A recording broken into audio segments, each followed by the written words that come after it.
Selamat malam, sahabat-sahabat konsep yang menyaksikan di mana saja Anda berada. Salam jumpa kembali untuk pertemuan kita dalam diskusi Alkitab bersama konsep Concerned People. Dan malam ini kita akan melanjutkan pelajaran kita yang bertemakan kitab Daniel, di mana kita sudah 4 minggu membahasnya, dan sekarang adalah pembahasan yang berikutnya.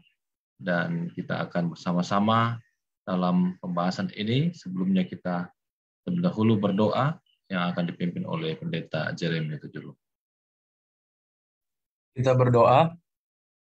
Tuhan di sorga, terima kasih untuk waktu, kesempatan yang Tuhan berikan bagi kami untuk mendalami firman Tuhan pada malam hari ini. Bantu kami agar kiranya Roh Kudus Tuhan saja yang membukakan kepada kami hal-hal pekabaran-pekabaran surgawi untuk menguatkan iman kami, mengenal Engkau lebih dekat lagi. Memberkati para hamba-hamba Tuhan, Pendeta Mudari Kimual, demikian juga Pendeta Pardosi yang akan membagikan pelajaran-pelajaran pada malam hari ini. Ini doa kami Tuhan menyertai kami seluruhnya, dalam nama Yesus kami berdoa. Amin. Amin, terima kasih. Pada saat ini kita akan berdiskusi Alkitab, tetapi terlebih dahulu kita akan mendapatkan satu materi dari Pendeta Ricky Mowal, di mana materi ini sangat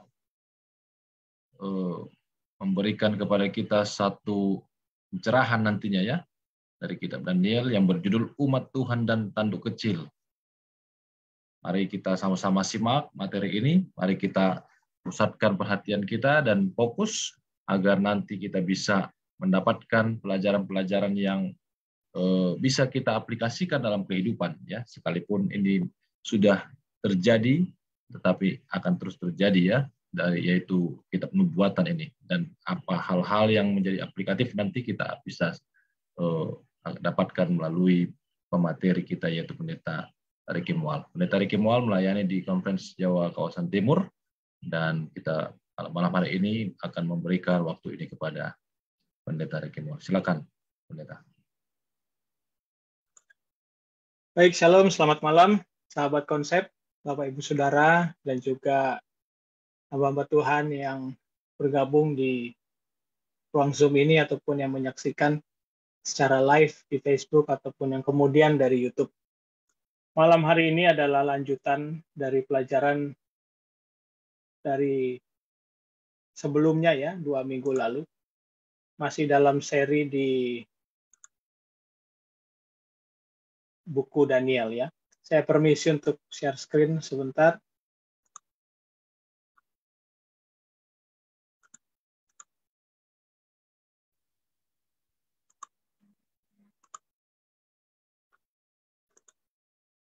Baik, sudah terlihat ya?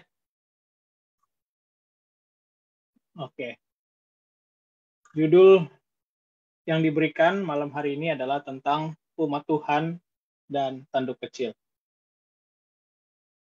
Judulnya menarik karena gantinya kita fokus kepada tanduk kecilnya, kita mau fokus kepada umat Tuhan dan Tuhan sebagai penjaga dan pemelihara.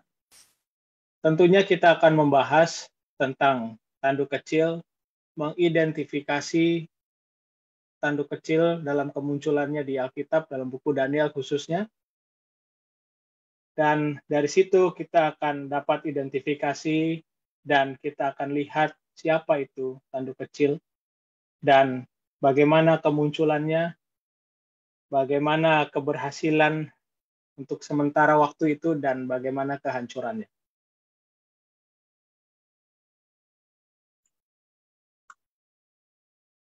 Ada 3 bagian besar yang akan kita pelajari malam hari ini, yaitu kita perlu lihat latar belakang cerita yang sedikit banyak sudah disampaikan beberapa minggu lalu, dan beragam penafsiran tentang tanduk kecil. Lalu kita akan lihat kemunculan, keberhasilan, dan kejatuhannya. Lalu bagian yang paling akhir, yang paling penting, apa signifikansinya buat kita.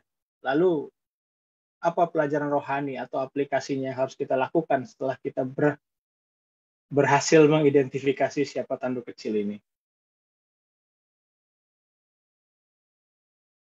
Daniel 7 dan Daniel 8 memberikan petunjuk tentang tanduk kecil. Ayat yang ke-8 di Daniel 7, aku memperhatikan tanduk-tanduk itu tampak tumbuh di antaranya satu tanduk lain yang kecil, sehingga 3 dari tanduk yang terdahulu itu tercabut, dan pada tanduk itu tampak ada mata seperti mata manusia dan mulut yang menyombong. Lalu cerita ini diulangi di Daniel 8 ayat 9. Salah satu tanduk itu muncul, satu tanduk kecil yang menjadi sangat besar ke arah selatan, timur, ke arah tanah permai. Sebelum saya lanjut, saya sangat mengharapkan bila mana sahabat konsep Bapak Ibu Saudara baru menyaksikan malam hari ini, boleh lebih dahulu menyaksikan pelajaran-pelajaran sebelumnya, karena pelajaran ini kami buat berseri, jadi lebih baik lihat dulu yang sebelumnya supaya kita bisa ikuti satu persatu secara perlahan.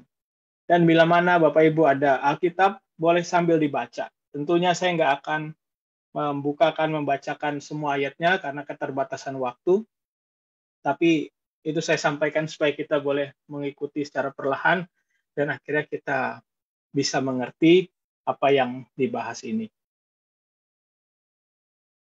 Ini latar belakang cerita kemarin, saya mengulanginya. Kita tahu ada binatang yang pertama. Sebelumnya di Daniel pasal 2 itu digambarkan sebagai logam-logaman ya. Lalu di Daniel pasal 7 itu digambarkan menjadi binatang. Dan ini juga paralel dengan cerita di Daniel pasal 8 dan sebenarnya ini bisa sampai ke Daniel 11 dan tentunya Daniel 12. Bahkan cerita ini paralel juga dengan peristiwa di buku Wahyu pasal 13. Ketika kita belajar buku nubuatan, kita harus ingat ada salah satu prinsip, yaitu pengulangan dan pendalaman atau perluasan. Jadi ketika belajar tentang nubuatan, kenapa ini sering kali diulang? Karena salah satu maknanya adalah setiap kali diulang ada makna yang diperdalam dan diperluas. Jadi bukan sekadar diulang-ulang saja, tapi ada yang diperdalam dan diperluas. Nah, tadi yang pertama singa, yang kedua beruang, lalu macan tutul, dan ada binatang yang keempat yang di dalam Alkitab terjemahan bahasa Indonesia disebutkan binatang menakutkan dan dahsyat. Dan secara spesifik disebutkan berbeda dengan yang terdahulu. Jadi binatang ini beda dengan yang terdahulu. Kenapa? Kita akan lihat nanti. Dan tumbuh tanduk kecil di antaranya sehingga 3 tanduknya tercabut. Nah, cerita ini kan tidak ada di cerita Daniel pasal 2. Walaupun kita tahu ini sama-sama kerajaan Roma, tapi ceritanya semakin diperdalam ya. Itu sebabnya juga semakin diperluas. Lalu contoh berikutnya adalah setelah kematian Alexander Agung ya, kita tahu bangsa Yunani ini ada 4 ya jenderalnya yang meneruskan. Ada Ptolemus, Kassander, Lysimachus, dan Seleucus. Nah, ini juga sebenarnya ada sedikit banyak hubungan dengan tentara Roma nanti apa yang dilakukan. Tapi inilah beberapa latar belakang cerita sebelum kita masuk ke tanduk kecil. Jadi mari kita perhatikan di bagian yang ini, besi dan tanah liat. Di sini ada 10 jari-jari yang tidak akan pernah bisa bersatu walaupun selalu coba disatukan, karena logam dan tanah liat tidak akan bisa bersatu. Disinilah muncul cerita tentang tanduk kecil, dan di Daniel 8 ini ceritanya juga diulang ya, muncul tanduk yang besar ya. Oke. Yang akhirnya menjadi besar ya. Nah, cerita ini juga dilanjutkan dengan cerita di Daniel 8 ada bait suci. Nah, itu sebabnya tadi dibilang berbeda dengan terdahulu. Karena nanti kita akan lihat cerita ini bukan sekedar kekuatan secara politik, secara dunia kerajaan, tapi juga ada hubungannya dengan penyembahan. Ada hubungannya dengan penyembahan. Nah, penting juga untuk mengerti salah satu struktur dari Daniel 7 dalam hal kerajaan yang kekal. Jadi kalau kita lihat dari kacamata kerajaan yang kekal, ada 4 struktur ini yang perlu kita ingat. Di Daniel pasal 7, itu diawali sampai 14 dengan penglihatan ya, dengan semua kronologinya. Bapak Ibu Saudara, sahabat konsep teman-teman, boleh sambil lihat Alkitabnya. Di situ jelas ada urutan kronologisnya. Lalu dijelaskan mulai ayat 15 sampai 18. Karena Daniel ingin tahu arti penglihatan itu, lalu malaikat berikan penjelasan. Lalu di Daniel 7 ayat 19 sampai 22 ini bicara banyak tentang binatang keempat itu, 10 tanduk kecil, dan tentunya kerajaan yang kekal itu. Dan lagi-lagi dijelaskan, dibuat daftarnya, ada identifikasinya. Yang tujuannya adalah supaya tentunya kita mengerti ini bicara tentang siapa dalam kerangka urutan bangsa-bangsa ya. Jangan lupa, ini bicara urutan bangsa-bangsa, karena dimulai dari Babel, Medo-Persia, Yunani, Roma, dan sampai yang berikutnya. Ini yang tadi saya sampaikan di awal tadi, cerita Daniel 2, Daniel 7, Daniel 8, Daniel 11, dan bahkan sampai Daniel 12.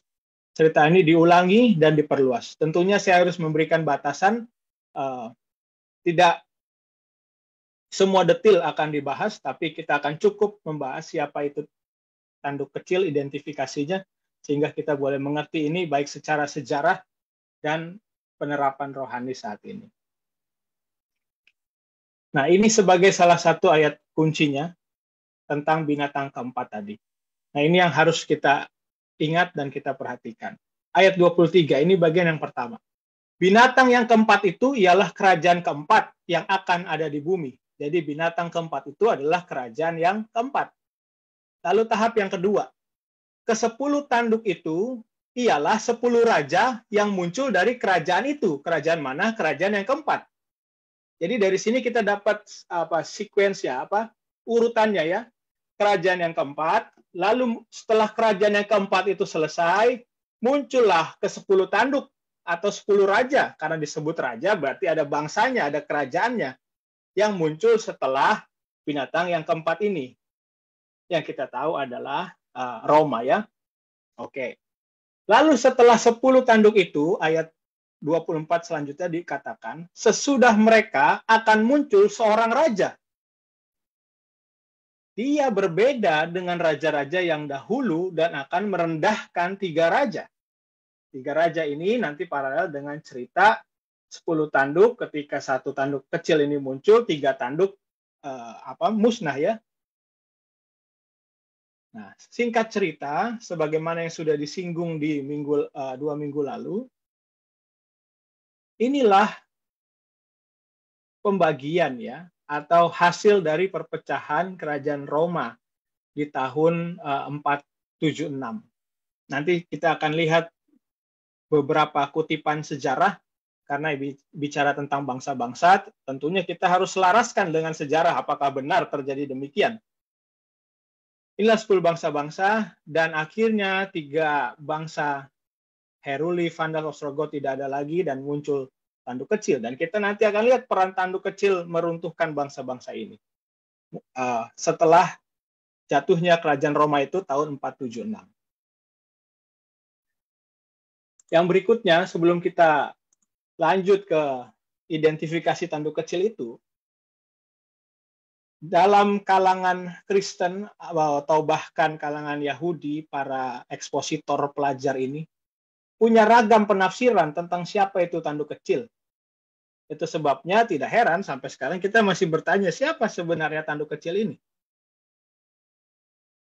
Yang pertama menafsirkan ini adalah Antiochus Epiphanes.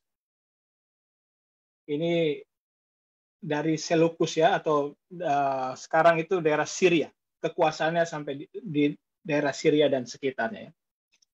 Porfiri dan tradisi Syria, lalu Aprahat. Lalu mengidentifikasikan, wah ini tanduk kecil adalah antikristus. Itulah Hippolytus, Origen, Jerome, Augustine. Lalu ada juga yang mengidentifikasikan inilah kepausan.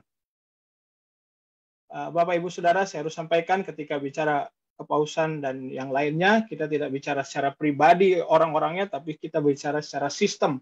sistem yang benar ada, terbukti dalam sejarah. Nanti kita akan lihat lebih lanjut. Nah, inilah yang para pelajar-pelajar abad pertengahan ya, Aberbanel, Malbim, Martin Luther, John Knox, baik dari kalangan Yahudi atau bahkan kalangan Kristen. Lalu John Calvin menafsirkan ini adalah kaisar-kaisar Roma. Lalu seorang Yahudi ekspositor namanya Rashi menjelaskan ini Titus. Lalu bahkan Martin Luther punya beberapa tafsir ya, multi tafsir ya. Itu bisa berarti kepausan. Lalu untuk beberapa waktu dia juga tafsirkan inilah pengikut Muhammad dan Islam dan kerajaan Turki ya. Lalu orang-orang di Inggris menyebutkan ini King Charles yang pertama atau Cromwell. Inilah beberapa tafsiran yang ada di kalangan pelajar-pelajar ekspositor dari tulisan buku Daniel ini. Dan kita akan lihat sebenarnya siapa ini tanduk kecil. Ada satu kutipan yang menarik. Kalau kita baca di Daniel 8 ayat yang ke-9, kambing jantan itu sangat membesarkan dirinya, tapi ketika ia sampai pada puncak kekuasaannya, patah tanduk itu ya, lalu tumbuh 4 tanduk yang aneh. Lalu ayat 9, maka dari salah satu tanduk itu muncul satu tanduk kecil. Dia jadi sangat besar ke arah selatan, ke arah timur, ke arah tanah permai. Nah, fakta bahwa tanduk kecil ini kelihatannya berasal dari utara, karena di antara 4 penjuru mata angin, tinggal utara yang tersisa ya. Karena dia menanduk ke selatan, ke timur, dan juga ke tanah permai. Nah, ini menarik karena dibandingkan dengan cerita di Yesaya pasal 14, diidentifikasikan sebagai Babel rohani ya. Karena di Yesaya 14 kita dapat cerita ketika Lucifer itu, aku hendak naik ke sebelah utara ya, melintasi ke takhta Allah. Jadi ada hubungannya dan sangat erat kaitannya dengan kuasa kegelapan itu ya. Dan inilah yang paling banyak mentafsirkan hingga sekarang, yaitu Antiochus Epiphanes. Orang anggap ini adalah raja Syria yang adalah penggenapan tanduk kecil itu ketika dia memerintah yang sekarang daerah Palestina itu untuk waktu yang lumayan singkat ya, pada abad kedua. Nah, tapi kita akan lihat dan mulai identifikasi ya, apa benar itu Antiochus atau kelihatannya lebih cocok ke Roma waktu zaman kekafiran. Berikut saya akan tunjukkan beberapa alasan ya. Tanduk kecil itu semakin berkuasa sejak kejatuhan kerajaan Yunani sampai akhir masa. Ini harus digarisbawahi, jadi kekuasaannya sampai akhir masa. Dari sini aja udah gugur cerita tentang Antiochus Epiphanes dan yang lainnya. Karena nggak berkuasa sampai akhir masa. Maksudnya tidak ada sampai, bahkan sekarang ini udah nggak ada. Lalu inilah paralelnya yang tadi ya kita selalu ulangi ini, Daniel 2, 7, dan 8. Ini mewakili kerajaan Babylon, Medo-Persia, Yunani, dan Roma. Lalu di mana kerajaannya Antiochus Epiphanes ini? Karena udah selesai, tidak ada lagi. Dan yang menarik juga, ketika bicara Medo-Persia, Alkitab menuliskan kata membesarkan diri. Lalu ketika Yunani sangat membesarkan dirinya. Tapi puncaknya adalah tanduk kecil, menjadi sangat besar. Sebelum akhirnya kerajaan batu itu yang minggu depan, berapa waktu ke depan akan dibahas, akan menjelaskan itu siapa. Tapi jelas sekali dia adalah puncaknya dari kerajaan-kerajaan sebelum datangnya yang kerajaan batu itu ya. Hanya Roma yang meluaskan kerajaannya ke selatan, yaitu ke daerah Mesir. Di sini ada peta bagaimana kekuasaan kerajaan Roma pada masa kejayaannya. Kita tahu sekarang, kalau sekarang Roma itu adalah salah satu kota di negara Italia. Tapi bangsa Romawi dulu berkuasa dari hampir seluruh Eropa Barat khususnya ya, sampai ke utara Afrika, daerah Mesir, dan bahkan berkuasa sampai ke Asia Kecil atau yang disebut Asia. Waktu itu bagian dari provinsi Roma, yang sekarang kita ketahui adalah negara Turki. Dan kita juga tahu bagaimana sejarahnya kerajaan Roma setelah beberapa waktu zaman Kaisar Konstantin, dia pindah ke bagian timur, yaitu Konstantinopel yang sekarang jadi Turki ya, tapi cerita itu panjang.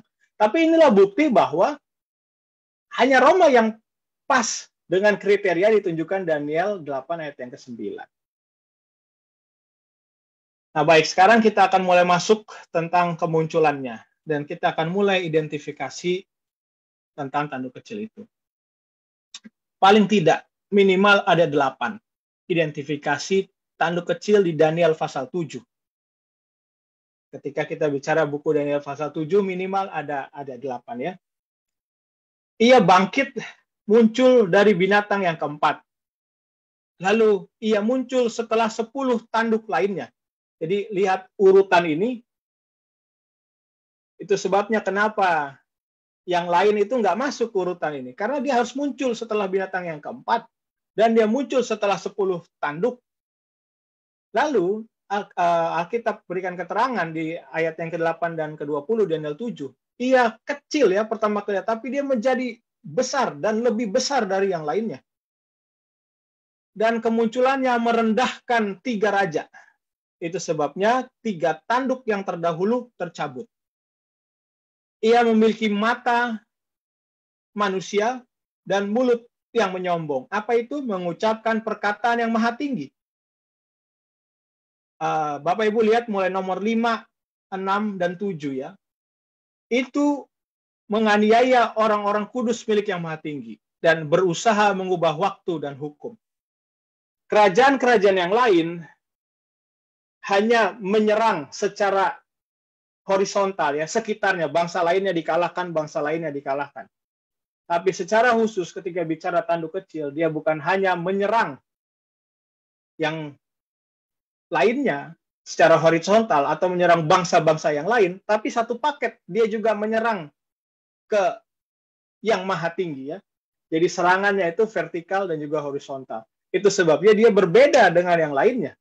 Karena dia punya kekuatan politik yang bisa menghancurkan bangsa-bangsa, dia juga menyerang yang maha tinggi.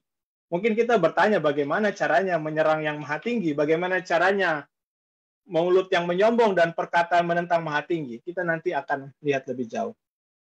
Dan Alkitab katakan, ini juga menarik, bahwa diberikan waktu 1 masa, 2 masa, dan setengah masa. Dari sini kita akan tahu siapa yang masuk ke dalam identifikasi ini. Dan memang hanya satu di dunia ini yang masuk ke dalam seluruh identifikasi ini.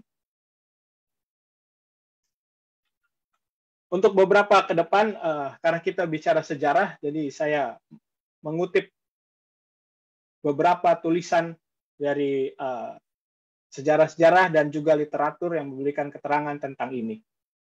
Dan nanti akhirnya kita akan lihat bagaimana sejarah akhirnya mengkonfirmasi bahwa apa yang Alkitab tuliskan itu benar.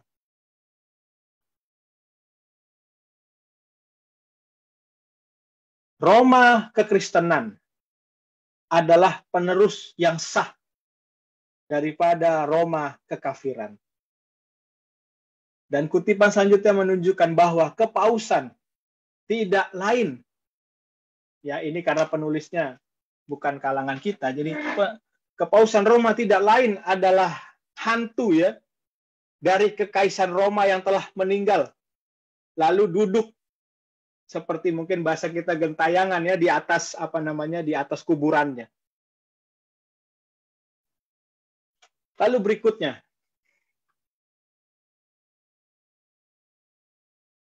kekaisaran Roma tidak berhenti, tapi berubah dari duniawi menjadi spiritual.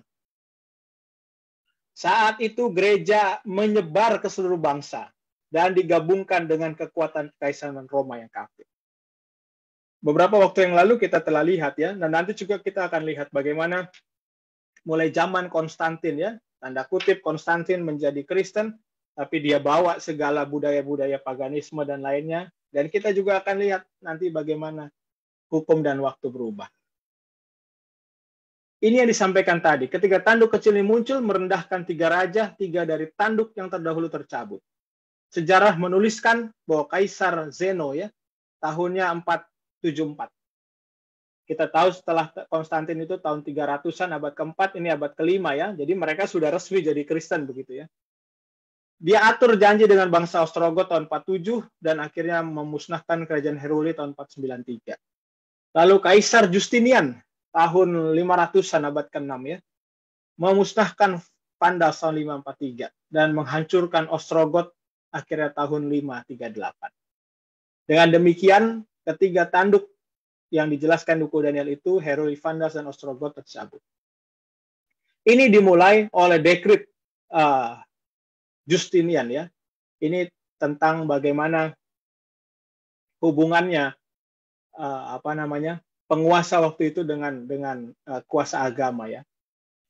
Sangat penting ya bahwa tahun 533 Masehi Justinian memproklamasikan ya sebuah dekret yang mengakui kepemimpinan Paus atas semua gereja di timur dan di barat. Ketika kita bicara timur, ini bicara Konstantinopel waktu itu ya, dan barat itu yang ada di Roma. Nah, dekret ini sebenarnya adalah surat yang ditulis oleh Justinian kepada Paus Yohanes.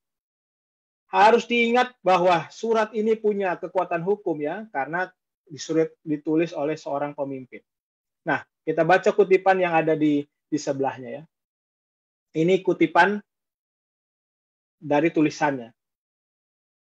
Karena itu, kami telah menyerahkan diri kami untuk menyatukan semua imam di timur dan menundukkan mereka ke tanah suci. Dan bagian yang bawah ya, karena Anda adalah kepala dari semua gereja suci. Karena kami akan mengerahkan diri kami dalam segala hal ya, untuk meningkatkan kehormatan dan otoritas daripada Paus waktu itu. Inilah dekret dari Justinian, penguasa Roma ketika itu. Ini akhirnya terjadi ya. Dekret yang tahun 533 itu sangat penting. Bahwa Kaisar melegitimasi otoritas rohani daripada Paus. Negara menggunakan pengaruhnya untuk menyatakan bahwa Paus merupakan juru bicara ya kekristenan itu ya. Walaupun dekret ini diberikan tahun 53, itu baru terjadi penuh sampai akhirnya Ostrogot menyerah tahun 538. Dan literatur mengatakan tentang bangsa Ostrogot ini dalam peristiwa penaklukan mereka, karena mereka yang terakhir ya. Dikatakan begini, beberapa dari mereka, pasukan Ostrogot yang mundur ya, merasa melankolis ya, bahwa kebenarannya adalah mereka menggali kubur lebih dalam dan lebih luas bagi mereka. Kuburan yang ada di Italia. Ini karena mereka waktu itu bangsa itu ada di sana ya. Karena mereka sudah kalah. Ini bukti sejarah literatur menuliskan demikian. Nah, ketika Ostrogot kalah, itulah yang menjadi petanda dimulainya kuasa kekristenan Roma waktu itu, tahun 538. Dengan penaklukan Roma oleh Belisarius. Siapa ini Belisarius? Belisarius adalah panglimanya ya, tentara perangnya. Menaklukkan sejarahnya berakhir, maksudnya sejarah kota Ostrogot ini berakhir setelah menaklukkan Witiges. Witiges siapa? Witiges adalah raja daripada Ostrogot. Dan inilah menandai abad pertengahan 538. Jadi kita harus ingat angka ini 538. Beberapa literatur jelas menunjukkan, sejarah mengatakan bahwa ini dimulai tahun 538 setelah bangsa Ostrogot itu kalah. Alasan kenapa runtuh tiga kerajaan ini? Sejak zaman Konstantin ya, kita tahu abad keempat, sampai pada zaman Justinian, tahun 527-565. Ini banyak pertentangan yang terjadi antara dua faksi besar dalam gereja ya. Mereka yang menyokong keuskupan Roma melawan mereka yang menerima doktrin daripada Arius, seorang imam pemberontak dari Alexandria ya, daerah Mesir sekarang. Raja Romawi Timur yang ada di Konstantinopel ini ada di garis depan memajukan pekerjaan keuskupan di Roma. Disitulah terjadi perebutan kekuasaan. Jadi bayangkan, ini yang tadi dibilang. Kenapa berbeda dengan yang lain? Karena selain berkuasa secara rohani, kekuatan ini, tanduk kecil ini juga punya kekuasaan secara kerajaan bangsa, ya, punya tentara untuk berperang. Dan kebanyakan bangsa barbar yang menaklukkan kerajaan Romawi ini akhirnya bertekuk lutut pada kekuasaan keuskupan Roma, ya. Dan inilah kaisarnya tadi, ya, Belisarius. Dan kenapa itu terjadi? Karena Heruli Vandals Ostrogoth itulah menentang kedaulatan keuskupan Roma karena mereka penganut ajaran Arianisme yang begitu taat. Oke, lalu sekarang kita akan lihat cerita paralelnya. Saya sedikit menunjukkan, walaupun nggak banyak kita bahas di Wahyu 13. Tapi ini cerita paralel Daniel 7 tadi dengan Wahyu 13. Saudara-saudara boleh perhatikan ada kalimat yang sama yang diulangi. Dan tentunya diperluas. Dan sebenarnya kalau kita bahas sampai Daniel 13, polanya akan sama bagaimana itu dulu terjadi sampai akhir zaman bagaimana itu akan terjadi. Yang lebih besar rupanya dari tanduk yang lain. Itulah dia lebih besar karena menguasai suku, umat, bahasa, dan bangsa. Lalu tanduk itu berperang melawan orang-orang kudus dan mengucapkan perkataan yang maha tinggi. Dan inilah juga yang ditulis di buku Wahyu pasal 13.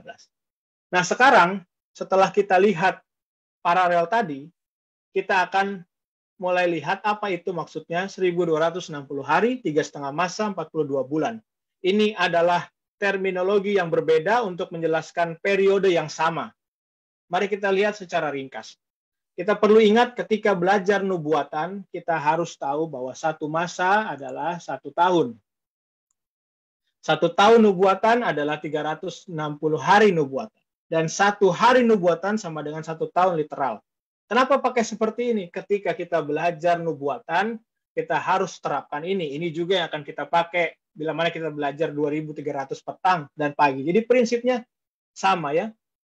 Nah, akhirnya kita akan dapat keterangan bahwa 1 tahun nubuatan sama dengan 360 tahun literal. Dan 3,5 masa sama dengan 3,5 tahun nubuatan, dan akhirnya itulah 1260 tahun literal. Dan ketika kita bicara 42 bulan dengan prinsip yang sama, kita akan dapati 42 bulan dikali 30 tahun literal adalah 1260 tahun literal. Jadi 1260 hari, 3,5 masa, 42 bulan adalah bicara tentang periode yang sama.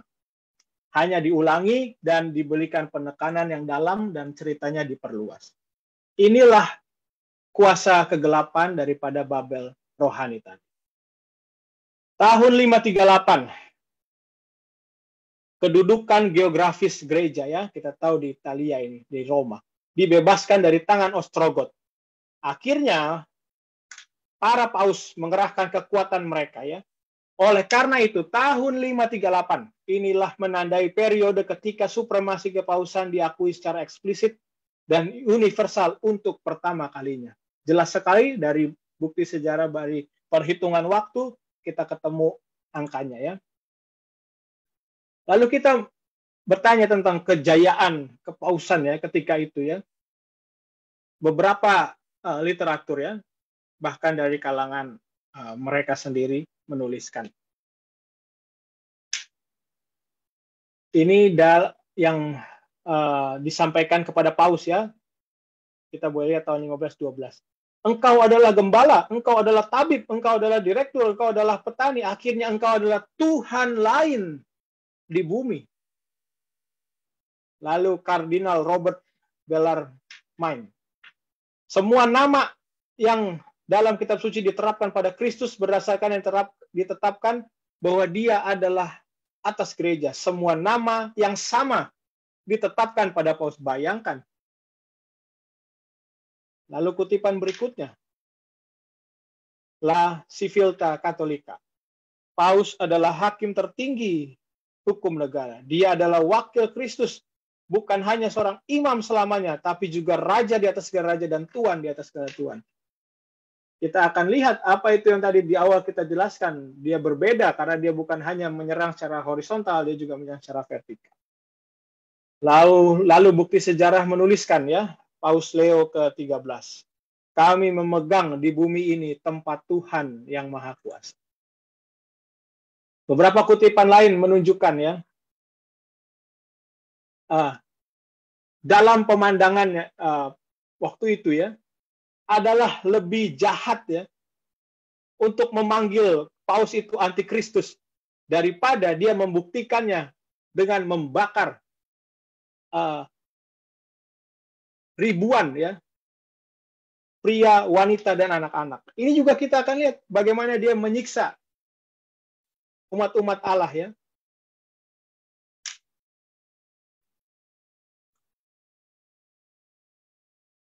Kita mungkin bertanya lagi, lalu apa itu hujat terhadap Allah? Beberapa kutipan tadi sudah menyimpulkan. Ada satu komentator Alkitab, Adam Clark, memberikan komentarnya. Dia menghujat Allah ketika dia mengaku dapat mengampuni dosa, karena hanya Yesus yang mengampuni dosa, hanya Tuhan yang mengampuni dosa. Jadi kalau dia mengaku-mengaku, berarti dia menyamakan dirinya, menyerang Tuhan. Mengaku dapat membuka dan menutup pintu sorga, mengaku lebih tinggi dari raja-raja di dunia, mendahului Tuhan, dan menentang Tuhan apabila mereka memberikan tanda pembayarannya untuk pengampunan dosa. Lalu ini dia, merubah hukum dan waktu. Kita tahu ini adalah hak Tuhan, dan kekuatan tanduk kecil ini merampas hak istimewa Tuhan. Hukum adalah hasil karya Tuhan, tapi gereja telah merubahnya. Gereja ambil hak prerogatif Tuhan. Gereja Tuhan dengan hikmatnya telah menetapkan bahwa perayaan hari Sabat dipindahkan kepada hari Tuhan. Sampai pada zaman Paulus, orang Kristen masih pelihara Sabat atau Sabtu. Kita boleh lihat buktinya di sepanjang buku Kisah ya. Bagaimana setelah Yesus naik, rasul-rasul masih pelihara hari Sabat, hari Sabtu. Ada satu dokumen yang ditulis oleh Sokrates. Walaupun hampir semua gereja di seluruh dunia merayakan rahasia-rahasia kesucian pada hari Sabat setiap minggu, namun orang-orang Kristen di Alexandria telah berhenti lakukannya berdasarkan tradisi zaman dulu ya. Lalu Sozomen menuliskan, penduduk Konstantinopel dan hampir di tiap tempat berkumpul sama-sama pada hari Sabat dan juga pada hari Minggu. Kita tahu ceritanya bagaimana Konstantin melakukan itu ya.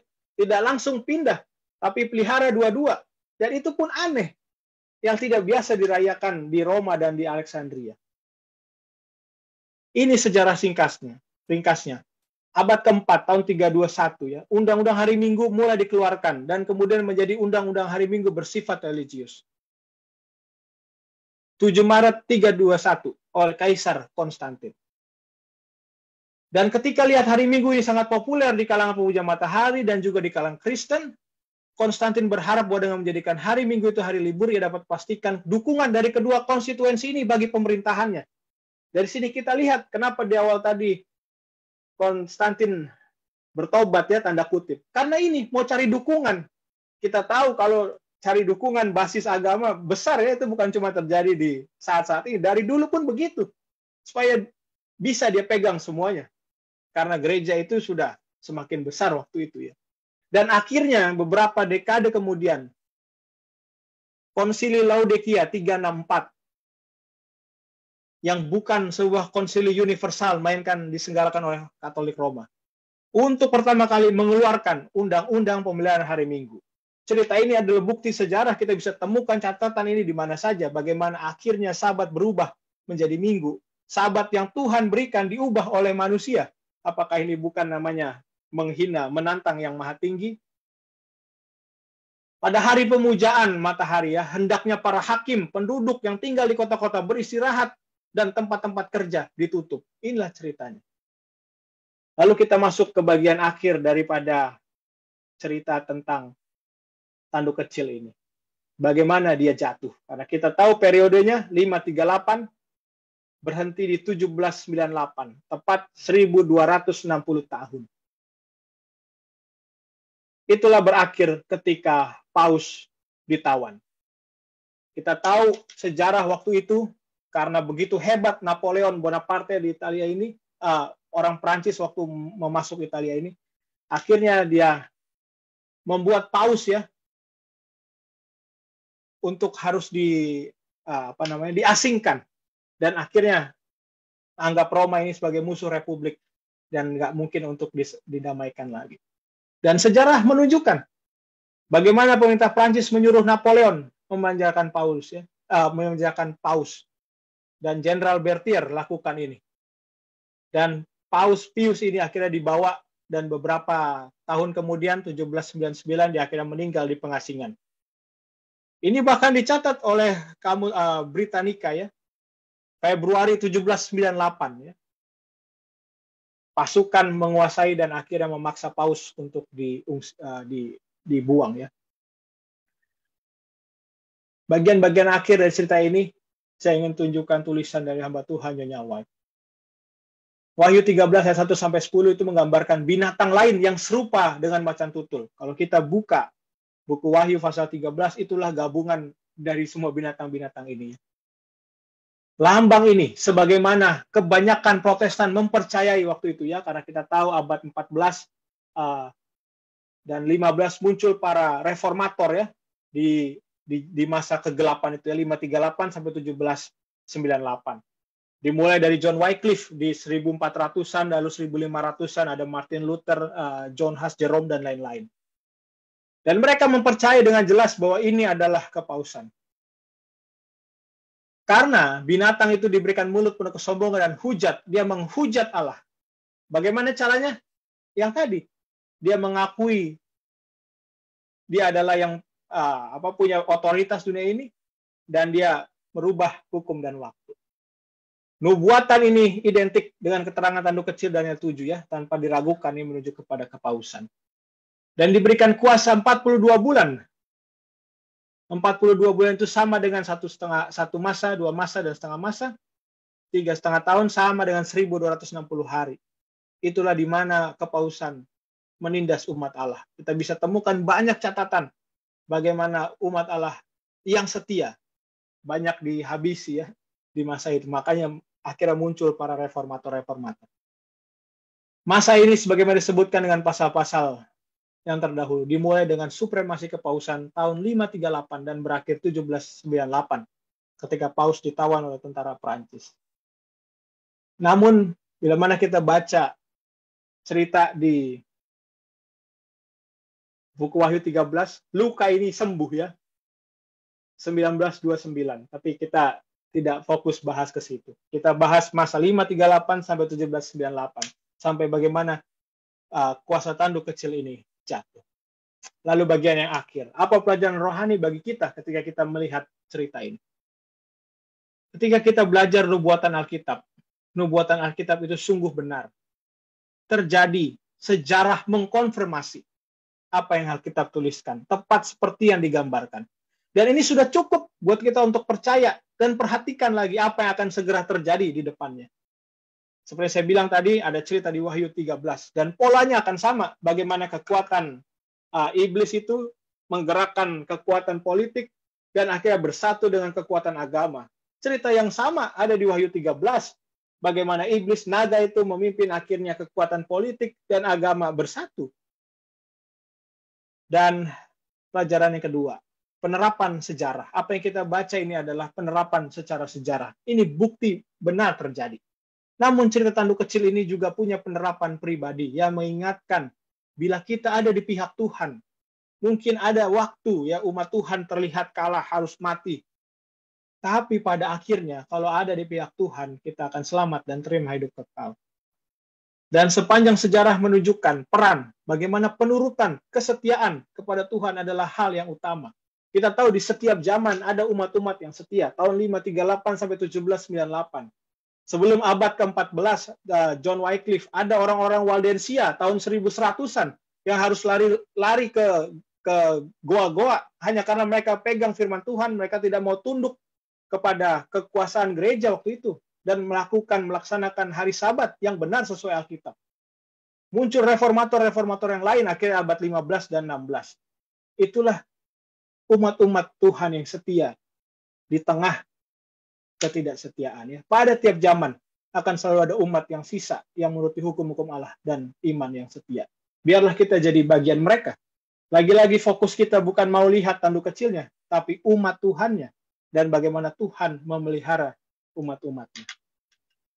Ini yang bisa saya sampaikan. Bila mana mungkin ada diskusi, pertanyaan, kita boleh belajar bersama-sama ya. Terima kasih, Tuhan berkati.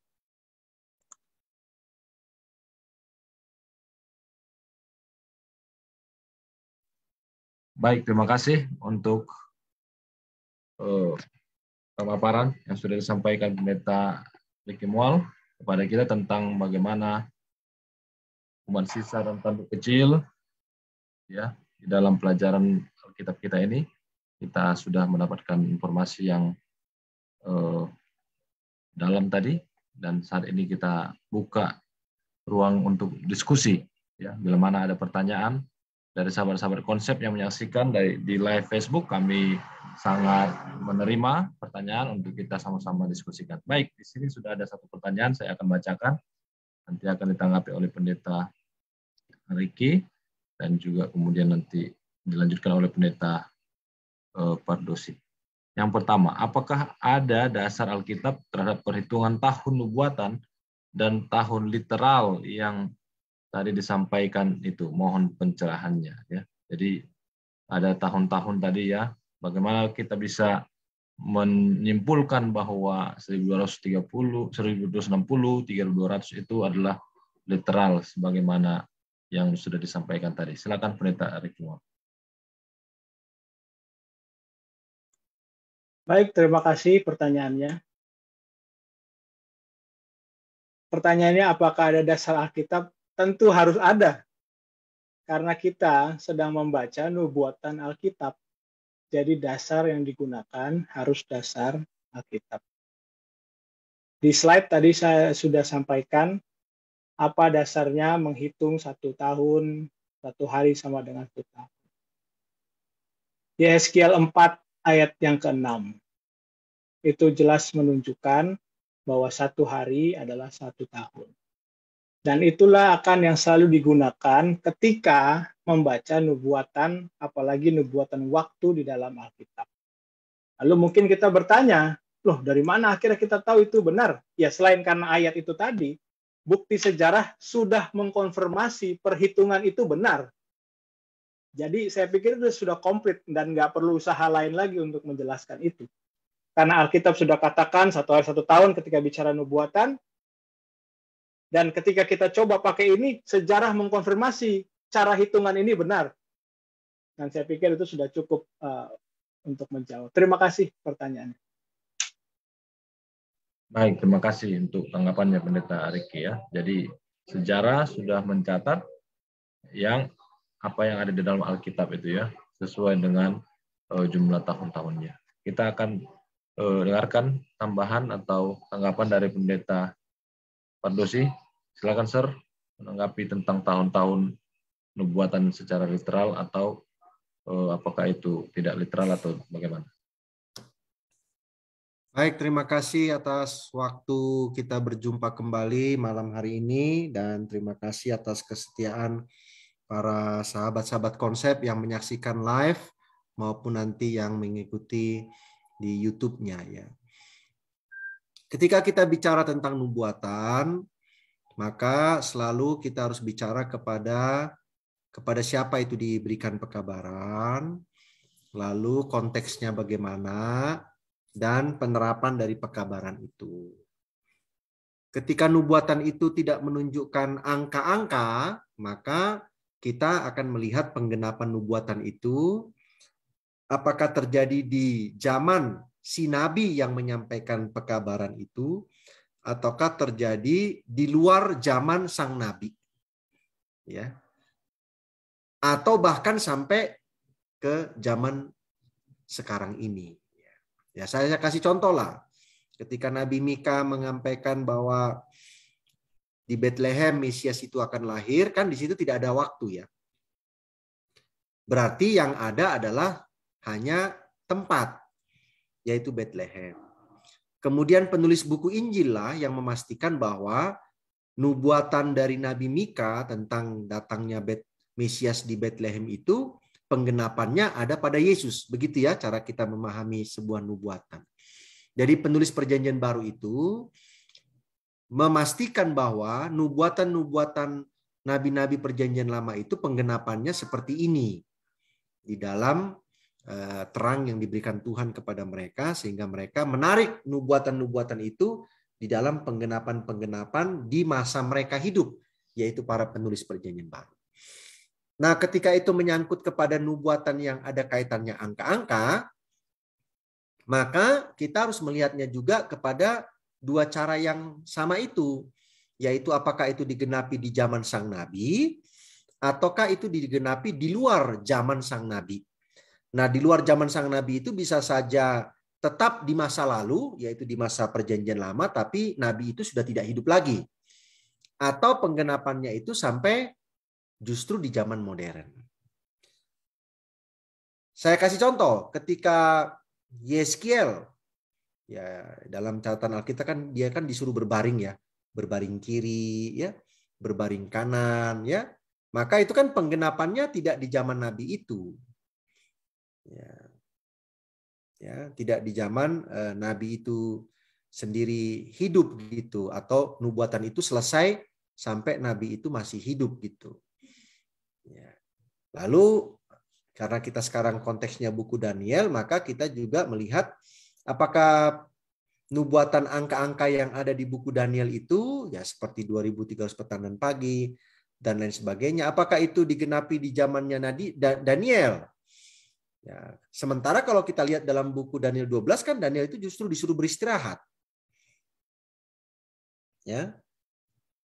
Bahkan buku-buku Daniel itu diminta untuk dimeteraikan.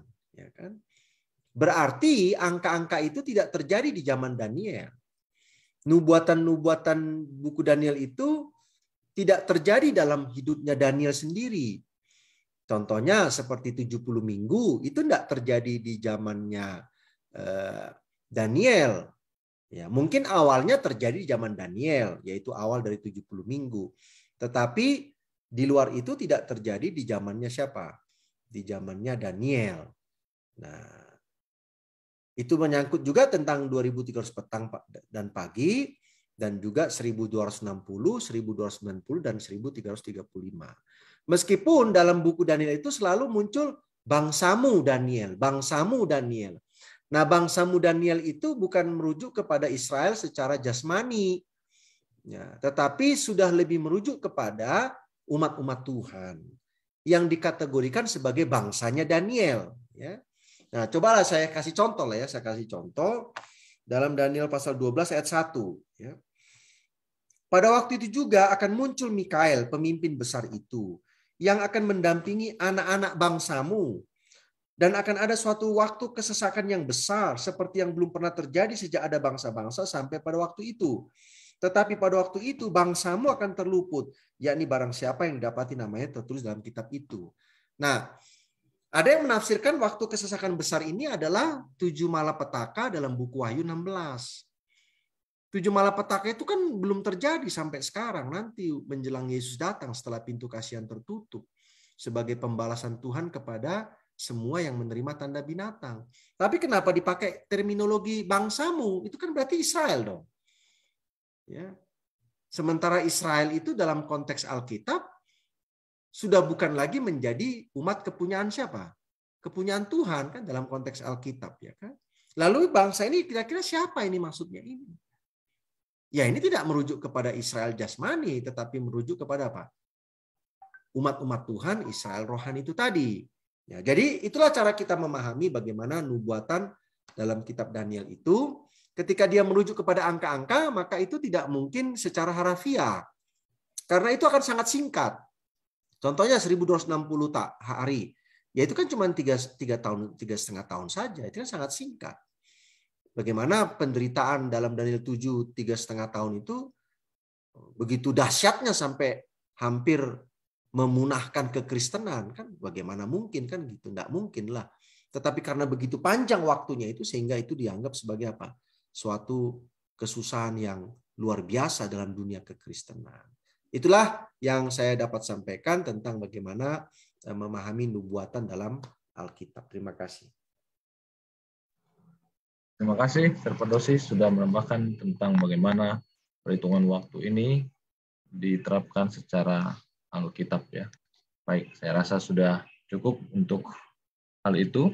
Kita masuk ke pertanyaan berikutnya. Di sini ada, saya akan bacakan pertanyaan yang berikut. Mengapa Antiochus Epiphanes sampai dianggap sebagai tanduk kecil oleh banyak penafsir Alkitab? terutama kalangan Katolik? Dan apa bukti terkuat bahwa Antiochus Epiphanes tidak memenuhi syarat sebagai tanduk kecil? Nah, sebenarnya nih sudah sudah ada penjelasannya ya, bagaimana kriteria bahwa kriteria pertama pun sebenarnya dia sudah tidak lagi memenuhi syarat atau sudah gugur, tapi kita akan dengarkan dulu langsung dari Pendeta Eki Mual mungkin untuk diulangi penjelasan daripada Antiochus Epiphanes. Silakan Pendeta. Ya, terima kasih pertanyaannya. Seperti yang Pendeta Jimmy sudah sampaikan, ini saya bahas bahkan di awal-awal ya, tentang banyak yang menafsirkan itu adalah Antiochus Epiphanes. Tapi saya nggak mau fokus ke kenapa itu Antiochus Epiphanes dan segala macamnya. Tapi kenapa itu bukan Antiochus Epiphanes ya? Itu jelas sekali ya, karena Antiochus Epiphanes ini raja daerah Seleukus ya, atau daerah sekarang itu Syria. Ya, dia merintah Palestina itu waktunya singkat, hanya di abad kedua 100 sekian ya. Nah, sekarang kita lihat tentang tanduk kecil ini ya. Tanduk ini berkuasa sampai akhir masa. Dari situ aja udah nggak masuk dia ya, karena dia cuma berkuasa sebentar. Jadi perannya itu sampai akhir masa, bukan dia akan berjaya terus, enggak. Tapi perannya sampai akhir masa. Nah, lalu berikutnya,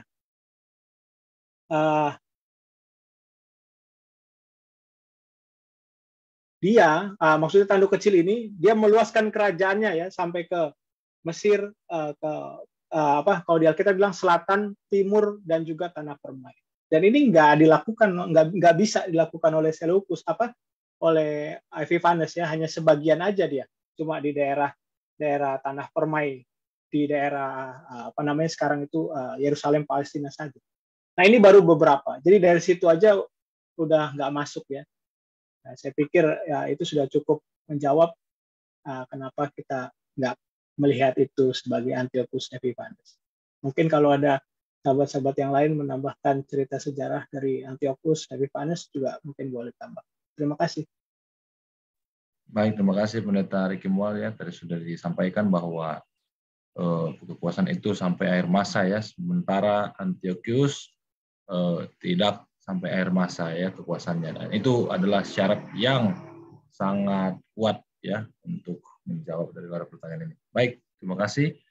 Ada mungkin dari tim konsep yang mau memberikan penjelasan tambahan, dipersilakan. Boleh kesempatannya Pak Pendeta, ya, silakan merespon tentang pertanyaan yang kedua tadi. Ada sebuah pertanyaan yang menarik. Bagaimana pandangan sebenarnya dari mungkin yang saya coba lihat dari pertanyaannya, harapannya adalah bagaimana pandangan orang-orang pada saat itu, khususnya para penafsir Alkitab, terutama dari kalangan Katolik itu, apa alasannya mereka bisa menganggap Epiphanes itu sebagai penggenapan dari tanduk kecil. Yang sebenarnya mungkin itu nanti perlu digali lagi untuk menambah argumen atau fakta-fakta bahwa memang sebenarnya terbuktilah bahwa bukan Antiochus Epiphanes lah yang sebagai tanduk kecil. Yang tadi sebenarnya sudah disampaikan oleh Pak Pendeta Riki Mual. Hanya respon kami bagaimana hal itu boleh kita lihat artinya dari sisi pandang orang penafsir Alkitab yang menganggap bahwa Epiphanes itu adalah tanduk kecil. Mungkin ada hal-hal yang dari pengalaman kehidupan mereka melihat tokoh orang Antiochus Epiphanes ini, mungkin ada beberapa hal yang cocok masuk kepada syarat tanduk kecil, tapi tidak seluruhnya. Jadi kita melihatnya bahwa harus memenuhi syarat seluruhnya dari apa yang Alkitab sampaikan tentang tanduk kecil, baik dari masa kemunculannya, baik dari waktu dia terjadi, muncul dari awal sampai akhirnya, ataupun juga lokasinya, tempatnya, dan hal-hal yang terkait dengan seluruh fakta-fakta dari Alkitab tentang tanduk kecil. Boleh saja ada 1-2 dari tokoh Antiochus Epiphanes ini yang memenuhi syarat tersebut. Namun tokoh Antiochus Epiphanes ini, setelah tadi kita lihat pemaparan disampaikan oleh Pendeta Riki, tidak semuanya, tidak seluruhnya memenuhi syarat sebagai tanduk-tanduk kecil. Demikian yang kami mungkin respon untuk sampaikan. Terima kasih. Baik, terima kasih Pendeta Jeremy ya. Jadi memang pasti ada ya yang syarat-syarat itu terpenuhi oleh Antiochus ya, tapi tidak semuanya ya. Tambahan daripada Pendeta Jeremy tadi, tidak semua, sehingga itu tidak bisa disimpulkan ya. Dia harus semuanya supaya bisa kriterianya sempurna. Baik, terima kasih. Sekarang Pendeta Fardosi, silakan Sir untuk menanggapi sekaligus nanti kasih closing statement. Ya, salah satu yang membuat Antiochus Epiphanes 4 itu tidak bisa menjadi penggenap daripada tanduk kecil adalah oleh karena masa hidupnya sendiri yang terlalu singkat.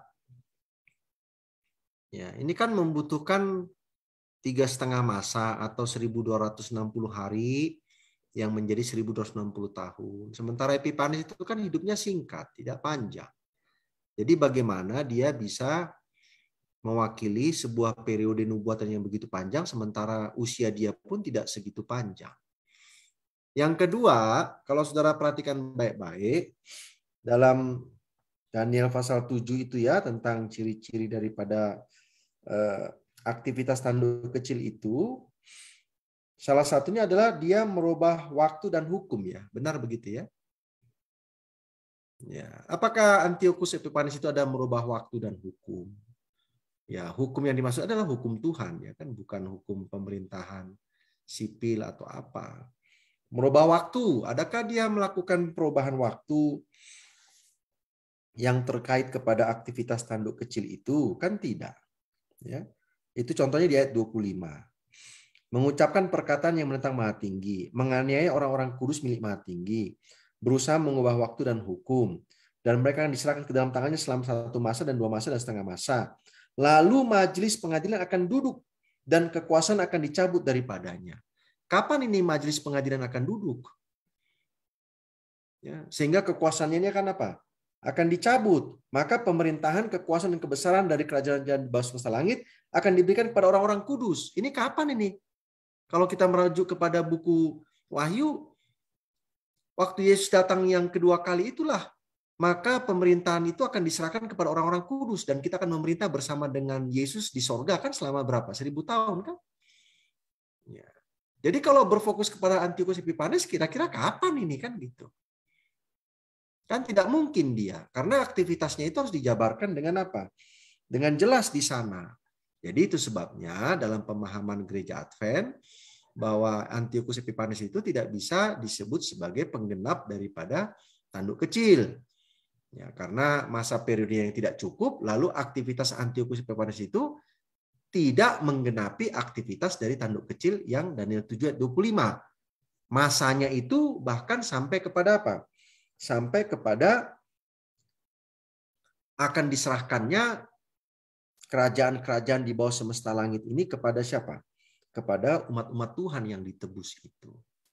Nah, untuk closing statement saya, karena ini terkait kepada nubuatan Daniel ya tentang tanduk kecil, maka ketika kita belajar buku Daniel khususnya tentang kerajaan ya dari Babylon, Medo Persia, Daniel sendiri kan mengalami Babylon, Medo Persia, walaupun Medo Persia itu tidak sampai habis dia, tapi dia mengalami Babylon, Medo Persia.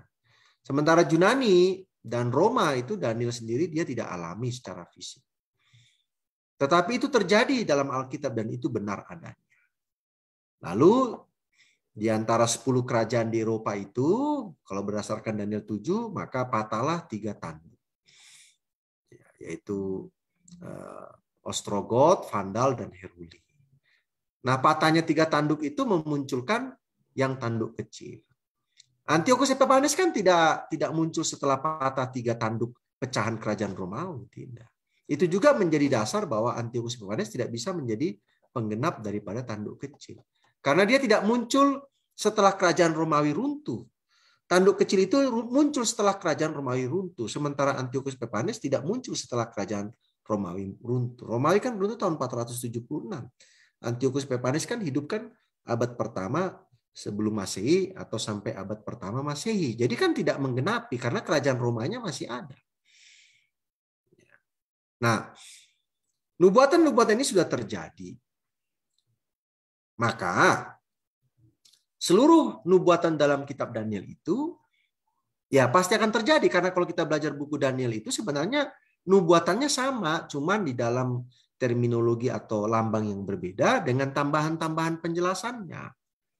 Ya, nanti kalau belajar Daniel 11 ya cerita nubuatan Daniel 2 dan 7 itu, Daniel 8 ya berulang lagi tapi dengan menggunakan istilah-istilah yang berbeda untuk memberikan kesan yang berbeda kepada para pembaca kitab Daniel. Jadi pekerjaan atau nubuatan tentang Daniel tanduk kecil itu sudah terjadi di masa yang lalu, dan menurut Wahyu itu akan terulang kembali dalam terminologi luka parah dan sembuh kembali, ya. Daniel Wahyu pasal 13 ada binatang yang keluar dari dalam laut. Jadi itulah closing statement saya. Terima kasih banyak, Tuhan memberkati. Terima kasih, Sir, untuk closing statement dan juga keterangan tambahannya. Silakan Pendeta Ricky Mual memberikan closing statement. Ya, mungkin closing statement saya sekaligus menanggapi ada satu pertanyaan yang mungkin terlewat tadi ya di chat tentang kenapa pelajaran umat Tuhan dan tanduk kecil ini penting dan kaitannya dengan kita yang hidup di akhir zaman. Kita melihat sejarah ke belakang dan sejarah mengkonfirmasi nubuatan Alkitab itu benar. Bagi saya, rasanya nggak ada buku lain di dunia ini yang bisa seperti itu, selain daripada Alkitab firman Allah yang kita pegang ini. Bayangkan setiap nubuatannya bisa terjadi persis dikonfirmasi oleh sejarah dan itu benar dan tepat. Bagi kita yang hidup sekarang, di bagian nubuatan yang belum selesai ini, kita tahu bahwa itu nanti di Sir sempat singgung di Wahyu 13, bagaimana kekuatan itu akan bersatu. Sering kita lari fokusnya ya, kita lebih semangat bicarakan tentang tanduk kecilnya, bagaimana binatang keluar dalam laut, dalam bumi, bagaimana naga bersatu dan lain-lain, ya itu akan terjadi gitu. Tapi kadang kita lupa bagaimana yang umat Tuhan harus lakukan. Tadi di perbincangan diskusi kita disinggung tentang Daniel pasal 12, bagaimana kalau kita bersama dengan Mikael itu, bersama dengan Tuhan itu ya, dia akan meluputkan kita. Ini yang paling penting. Jadi bagi saya ketika kita belajar sejarah nubuatan ini sudah cukup meyakinkan kita bahwa nubuatan Alkitab pasti terjadi. Dan karena itu pasti terjadi, Alkitab berikan siapa pelindungnya. Dan sudah jelas kepada siapa kita harus bertahan. Itu yang pertama. Jadi Tuhan adalah tempat kita berlindung, sudah terbukti dari bukti sejarah nubuatannya. Dan bagian yang kedua, di sepanjang zaman ya, bahkan di tengah-tengah kekafiran, di tengah-tengah kemurtatan, ada selalu umat Tuhan yang sisa. Dan cirinya sama. Dari dulu sampai sekarang. Apa itu umat Tuhan yang sisa? Yang selalu berpegang kepada firman Tuhan, melakukan apa yang Tuhan sampaikan, terlebih menuruti firman Tuhan, perintah-perintah Tuhan, dan iman kepada Tuhan. Tidak takut dengan semua konsekuensinya. Saya pikir itu dua hal yang boleh jadi pengingat dalam penutup diskusi malam hari ini. Terima kasih, Tuhan berkati. Baik, terima kasih Pendeta Ricky Mual. Dengan demikian kita sudah merangkumkan semua diskusi Alkitab kita pada malam hari ini dalam pelajaran yang keempat ya, yaitu tanduk kecil dan umat Tuhan. Maka kita harus bisa tetap beriman kepada Tuhan sampai pada akhirnya nanti kerajaan Tuhan itu akan datang sendiri ya. Baik, kita akan lanjutkan kembali minggu depan pelajaran Alkitab kita, diskusi Alkitab kita bersama konsep yang akan dibawakan oleh Pendeta Jeremy Utajulu ya, yaitu tentang batu yang terungkit. Nah ya, jadi ada kerajaan batu yang terungkit. Bagaimana itu kita akan saksikan atau melihat bersama-sama ya pemaparan daripada Pendeta Jeremy. Pastikan sahabat-sahabat konsep juga akan menyaksikan tayangan minggu depan. Kami juga menyapa Saudara Nor Zen yang ada di Facebook Konsep, di mana saudara kita ini menuliskan selamat malam semuanya. Ya, kami juga menyapa Saudara Nor Zen, selamat malam saudara, dimanapun Anda berada. Salam dari Konsep, kiranya Tuhan berkati saudara juga dalam kehidupan pribadi. Baik, kita akan menutup daripada semua rangkaian acara kita malam ini. Kami undang Pendeta Adrian Runesi untuk memimpin doa tutup. Kita berdoa. Terima kasih Tuhan atas berkat-Mu. Pada saat ini kami sudah mempelajari akan firman Tuhan. Biarlah firman ini tidak berlalu begitu saja, tapi kami boleh terima, kami boleh memahami bagaimana kasih setia Tuhan begitu sangat luar biasa di dalam kehidupan kami. Terima kasih Tuhan, berkati kami sepanjang malam hari ini dan seterusnya dalam kehidupan kami. Kami serahkan semua ke dalam tangan Tuhan. Kami sudah berdoa. Amin. Amin. Terima kasih Pendeta.